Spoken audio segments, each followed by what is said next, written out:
According to this week's sky energies, hello, my dears, my honeys, my nice-hearted listener, and my nasty birds. Oh, I just love that. Hello, hello, everyone. I mean, I am just bouncing off the walls today. I literally cannot stand still. I can see that. You are, like, practically vibrating over there. I really am, because the cosmic weather right now is just, well, it's incredibly electric, and we are going to make perfect sense of it for you. It really is a phenomenal week to unpack. I'm so thrilled to be sitting down with you for this chat. Isn't it great? And listen, this week is all about one sign, and one sign only. Just one. Just one. We are looking directly at you, our favorite Akrep. Yes, our mysterious, deeply passionate Scorpio. You are standing right at the center of this entire cosmic storm. Absolutely, and what a storm it is. Between March 16th and the 22nd, the sky is, it's basically putting on a master class in tension and release. You know, Scorpios are famously impatient and intense, my dear, so I'm skipping the small talk. I'm getting straight to the point. Please do. They want the details. Right. So we've got a highly emotional Pisces new moon. We have the grand benefactor Jupiter finally, and I mean finally ending its retrograde. And the sun is just aggressively moving into fiery Aries. It's a huge shift. I can't believe it, honestly. It sounds like our Akrep is closing some massive emotional chapters and literally kicking down the doors to new ones. Does that sound right? That is a brilliant way to frame it.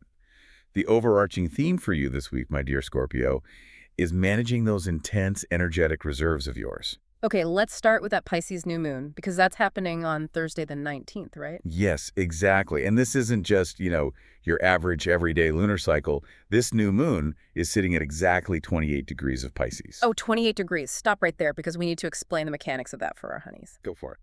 Every zodiac sign has 30 degrees.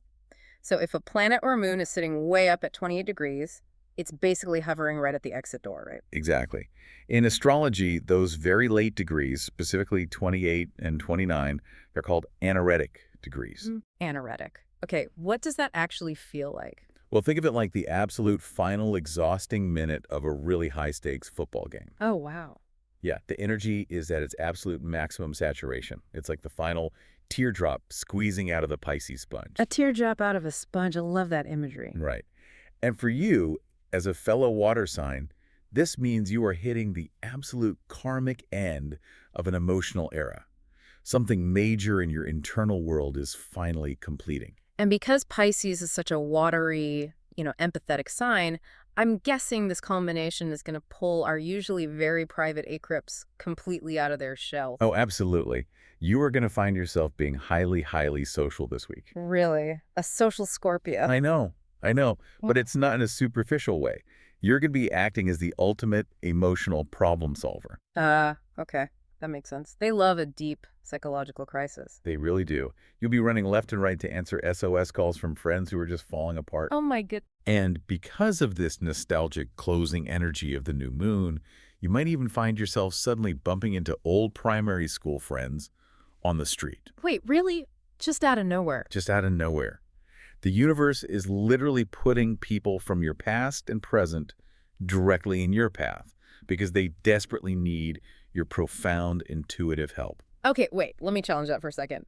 Our nasty birds love to help their inner circle, sure, but there is a massive cosmic trap hidden right here, isn't there? Oh, you noticed that? I did. Because you mentioned earlier that Mercury is stationary right now. Yes, it is. If I understand the astronomy correctly, Mercury isn't actually stopping in space.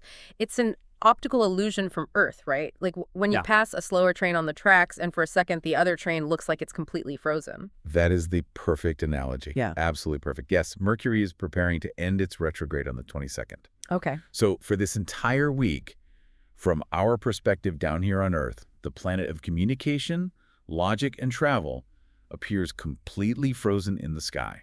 Literally frozen. All of its energy is trapped in one dense, heavy spot. It creates this massive, blinding cosmic fog. So wait, if your communication and logic are frozen in this fog, but you're pouring all this empathetic Pisces energy into saving your friends, Yes. you're basically pouring water into a leaky bucket. I can't believe it, but yes. You're doing all this heavy lifting, you're running around fixing their lives, but nobody is going to notice. You're going to feel completely unappreciated. That is the exact friction of the week. Isn't it wild? It's so unfair. It is.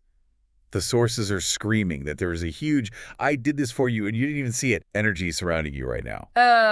Scorpio hates that. They despise it. Yeah. You're going to feel that leaky bucket analogy in your bones this week. Plus, this localized Mercury fog is going to totally scramble your daily reality. Scramble it how? Like losing my keys. Worse, we are talking deep, unshakable sleepiness. Oh, no. Yes, and bizarre, incredibly vivid dreams because your subconscious is just working overtime in that Pisces energy. You might find yourself missing your train, buying the totally wrong bus ticket, or showing up at 5 o'clock for a 3 o'clock meeting.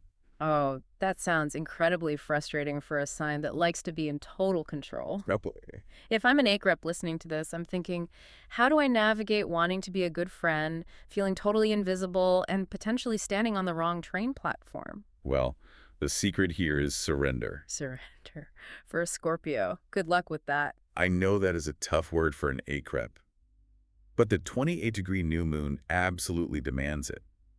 You just have to let the mess stay messy this week. Let the mess stay messy. I love that. Exactly. If a friend misunderstands your help, just let them misunderstand. Do not exhaust your precious energy trying to explain your good intentions through that thick Mercury fog. Right, because they won't hear you anyway. They won't. Avoid unnecessary arguments that just drain your spirit. Protect your peace, prioritize some serious alone time, and for goodness sake, double-check every single ticket or email you send. Absolutely. Conserve your energy. Let the mess be messy. Because honestly, if you're going to establish those boundaries and stop leaking your energy on ungrateful friends, you need to save it for the most passionate area of your life. Oh, here we go. Let's pivot. We have to talk about your 5th house, the sector of romance, joy, pleasure, and children. This is where the sky just opens up beautifully for you. It's going to make you smile so much. I can't wait. Tell me everything. Remember how we said Jupiter is finally ending its retrograde? Yes, the grand benefactor is waking up. Exactly. Since November, Jupiter has been retrograde in your 5th house. Now, when a planet that massive retrogrades, its energy of growth and luck turns completely inward. Oh, so it gets kind of stuck. Very stuck. For you, it might have felt like a long internal winter. Romantic delays, severe creative blocks, or just a general lack of spontaneous joy in your life. Oh, that sounds awful. But now? But now, it is moving forward. This brings a beautiful, massive expansion of opportunity straight back into your life. Okay, give us the specifics. What does a direct Jupiter in the 5th house actually look like for our nice-hearted listener? We are talking about sudden, wonderful status changes in your relationships. Wait, like what? For some of our Scorpios, marriage proposals are literally on the table. Oh my goodness. A proposal, isn't it great? It's fantastic. And for our single ACREPs, lasting, meaningful love is entirely possible right now. That is so sweet. It is. Even if the new person you meet seems a bit hesitant or slow-moving at first, the foundational potential for something deeply enduring is huge. I want to celebrate that. I really do. But I know astrology too well, my dear, and the cosmos never just hands over a diamond ring without a little geometric drama. You know it. There's always a catch. Always. We have Venus squaring Jupiter this week. Now, I know Venus is the planet of love and money, right? Correct. And Jupiter is luck and expansion. They are the two major benefics of astrology. So if they are squaring off, shouldn't that just be a collision of fabulous things, like getting hit by a truck made of chocolate? I wish. Oh, I really wish. But no, a square is a harsh 90-degree angle in the sky. Ah, okay. Think of it like a really busy four-way intersection with broken traffic lights. That sounds dangerous. It is. Venus right now is transiting through the sector of your chart that deals with the mundane daily grind. Ugh, the boring stuff. Exactly. Your work obligations, your health routines, the annoying chores of life. She is driving the sensible sedan of responsibility. And Jupiter is driving the massive party bus of romance and fun in the 5th house. Precisely. And they both think they have the green light. Oh, no. So when they crash into each other, it creates immense tension. Your heart and your Jupiter want to throw that massive, lavish festival we talked about at the start of the show. Right. You want to expand, you want to celebrate, you want to indulge. But Venus is looking at your daily reality, your heavy workload, and your bank account. And she is slamming on the brakes. Ah, okay. So it manifests as, like, wanting to spoil the kids with expensive gifts you can't quite afford right now. Yes, exactly that. Or suddenly deciding to plan a lavish wedding just to chase that feeling of joy, even though your wallet is completely screaming at you. Yes. Or even just feeling completely trapped and resentful because your heavy work duties are keeping you from this desperate desire for romantic connection. Okay, so what is the strategy here? Because a trap Scorpio is a very dangerous Scorpio. Very true. How do you handle that tension without using your famous stinger on your partner? The strategy is extreme patience and supreme realism. Okay, noted. The sources indicate that there may be a difficult conversation early in the week, likely around Sunday or Monday. What kind of conversation? It'll be specifically regarding intimacy, romance, or the practical financial needs of your children. Oof. Those are incredibly heavy topics to navigate when you are already wandering through that thick Mercury communication fog we talked about earlier. Which is exactly why the advice is so specific for you right now. Do not bring up past arguments during these conversations. Oh, that's so hard to do, though. I know, but the fog makes everyone misunderstand everything anyway. So dragging up the past will only ignite a massive fire. Right, right. And crucially, do not idealize your partner too much right now. See them and see your situation exactly as it is. So take off the rose-colored glasses. Absolutely. Okay. If you can logically balance the daily responsibilities of Venus with the expansive joy of Jupiter without breaking the bank, you will navigate this beautifully. That makes perfect sense. Keep the stinger tucked away, keep the wallet semi-closed, but keep the heart wide open. Beautifully said. Now, if navigating love and romance is causing a bit of a strain on your wallet, let's talk about the astrological shift that is going to replenish it. Yes, let's get into the money. Let's talk about career breakthroughs and claiming your crown. Oh, let's look at March 21st because the sun boldly enters Aries. Okay, fire sign energy. Yes. For you, this is an absolute game changer. Suddenly, all those frustrating career obstacles that have been lingering in the background, they just vanish. Just like that? Just like that. But wait, Aries is a fire sign and Scorpio is a water sign. Usually when fire and water mix, it just creates a lot of boiling, bubbling tension. How does that translate into a career win for our ACREP? You're completely right about the elements. But think about what happens when you boil water. It creates steam. Ooh. And steam is pure, undeniable power. It moves massive locomotives. Wow, I never thought of it that way. The fiery energy of the Aries sun provides the exact heat you need to burn through the delays and generate forward momentum. There is a sudden, powerful rise in your career status coming this week. Really? Like promotions? Yes. We are talking about expected money, big sales, or long-awaited investments finally breaking through the dam. That is fantastic news. But I have to push back here based on how our nasty birds usually operate. Oh, what's your thought? Scorpios love to exist in the mysterious shadows. Right. They are brilliant at quietly getting things done, pulling the strings completely behind the scenes, and being the unseen power. Yes, the classic ACREP move. But you're telling them that this week, with the sun in bright, fiery Aries, they need to step out of those comfortable shadows, stand in the glaring spotlight, and loudly hand over the invoice for their hard work. Absolutely. The astrology is crystal clear on this point. I can't stress this enough. Wow. If you stay in the shadows while the sun is in Aries, you will miss the rewards. Remember that leaky bucket feeling from earlier in the week where you felt completely unappreciated by your friends? Oh, yes. The worst feeling. Well, the cure for that feeling in your professional life is publicly claiming your credit. You cannot wait around hoping your boss or your clients will magically notice your efforts through the fog. They won't. You have to speak up. You have to take the boundaries you practice with your friends and apply them directly at work. State clearly what you have accomplished, own your success, and demand the financial rewards that come with it. Wow. So you really have to wear the crown visibly this week. You do. But stepping into that bright light and demanding your worth, I mean, that takes a massive amount of physical energy. It really does. And this brings us to the crucial warning for the week. Okay, honeys, listen up. Managing the Mercury fog, navigating the Venus-Jupiter tension, and stepping into your professional power is absolutely exhausting.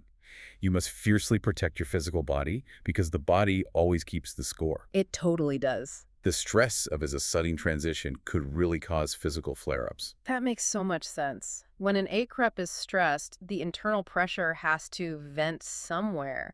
What specific physical symptoms should they be watching out for? The sources specifically mention watching out for issues with the thyroid, the goiter, or sudden skin flare-ups. Oh my goodness, the connection there is brilliant. Isn't it? The thyroid is directly connected to the throat chakra.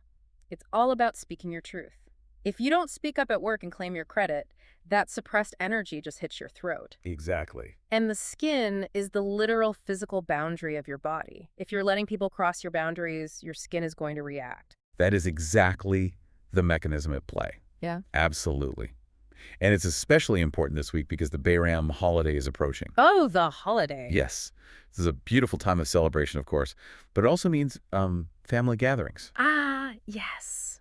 The family. Your absolute biggest priority here is to set strict boundaries with unwanted, energy-draining relatives. We all have those energy vampires in the family. You know, the auntie who just knows exactly how to push your buttons. Oh, we certainly do. Yeah. And for you, dealing with those people right now will instantly trigger your passive-aggressive side. And that takes so much energy. It really does. That will drain the exact energetic reserves you need to fuel your career leap. Okay, so let's tie it all together. Use your words to claim your professional rewards so your throat stays healthy. And set strict boundaries with the energy vampires at Bayram so your physical boundaries stay intact. That is the perfect summary. You nailed it. I am just vibrating with excitement for you, my dear listener. It is a week of closing out the old, exhausting emotional cycles, claiming the credit you absolutely deserve, and opening your heart to real, grounded joy. What an incredibly powerful time to be an Acro. It truly is. It's a profound week of transition, and if you manage your energy wisely, the rewards are immense. You are going to do great. Well, my dears, my honeys, my nice-hearted listener, we have to start wrapping up this incredible cosmic conversation. I can't believe the time flew by so fast. I know, but let me tell you, next week, your Scorpio is waiting for big surprises, and we will be right here to break it all down for you. There's so much more to come. In order not to miss it, don't forget to subscribe to our channel called What Do Stars Say? And if you liked our horoscope interpretation of this week, don't forget to like it. Don't be shy to share your comment with us. We love reading them. And before we go, I would leave you with one final thought to mull over as you navigate the days ahead. Oh, I love these. Give it to us. With this 28-degree Pisces new moon closing such a massive emotional chapter and your new boundaries firmly in place, what old hidden version of yourself are you finally ready to leave behind in the cosmic fog? Oh, that gave me actual goosebumps. Wow. Think deeply about that, my nasty birds. Leave that exhausted, underappreciated version of you entirely in the fog. Step directly into that bright, airy sun and claim your crown. Absolutely claim it. We are sending you so much love, so much laughter, and plenty of positive energy for the days ahead. Have a beautiful, beautiful week.